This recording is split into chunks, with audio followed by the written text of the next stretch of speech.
इस कार में एक परिवार जल गया।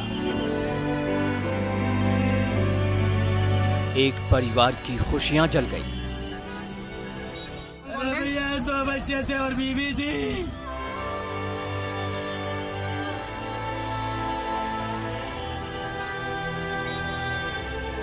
एक परिवार का पूरा संसार जल गया।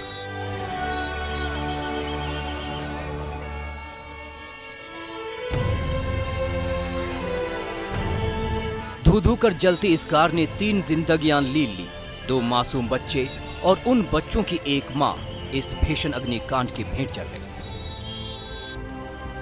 ये बेहद दर्दनाक हादसा राजधानी दिल्ली के अक्षरधाम फ्लाईओवर पर हुआ। देर शाम चलती कार में अचानक आग लगने से मां और उसकी 2 बेटी कार के अंदर ही जिंदा जल गई। गनीमत रही कि महिला का पति खुद को और अपनी एक बेटी को बचाने में कामयाब हो गया। दरअसल गाजियाबाद के लोनी का रहने वाला उपेंद्र अपनी 3 बेटी और पत्नी को लेकर दिल्ली के कालकाजी इलाके में जा रहा था। जैसे ही उपेंद्र की कार अक्षरधाम फ्लाईओवर पर पहुंची, कार में अचानक आग लग गई। उपेंद्र ने तुरंत कार को सड़क किनारे रोका और कार के आगे की सीट पर बैठी अपनी बेटी को निकाला।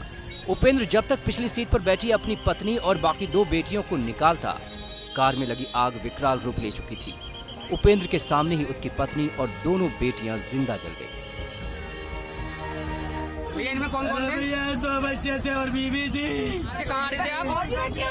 2 बच्चे कहाँ से कहाँ आ रहे थे आप? भैया कालकाजी गए थे, घर जा रहे थे। बच्चे कह रहे आश्रम जाना, मैं चल पापड़ी लेडी आश्रम जा रहा था। अच्छा। अक्षरधाम मंदिर के लिए। सूचना के बाद मौके पर पहुंची फायर ब्रिगेड की गाड़ी जब तक आग पर काबू पाती, तब तक उपेंद्र का परिवार उजड़ चुका था। महिला और 2 बेटियों की दर्दनाक मौत हो चुकी थी। कार में सीएनजी लगा था। आशंका है कि सीएनजी लीकेज की वजह से ये हादसा हुआ है। हालांकि जांच के बाद ही हादसे की सही वजह का पता चल पाएगा। गाड़ी में पीछे की तरफ आग लगी है, तो वो अपनी एक बच्ची को निकालने में तो सफल हुए, बट उनकी वाइफ और 2 बच्चियां जो पिछली सीट पे बैठे हुए थे, उनको वो नहीं निकाल पाए और उनकी इस हादसे में मौत हो गई है। बाकी इंस्पेक्शन करेंगे तो ज़्यादा पता लगेगा कि कारण क्या रहा आग लगने का। आग कैसे भी लगी हो, लेकिन इस भीषण अग्निकांड ने कुल 3 जिंदगियां ले ली। एक परिवार की खुशियां इस आग में स्वाहा हो चुकी।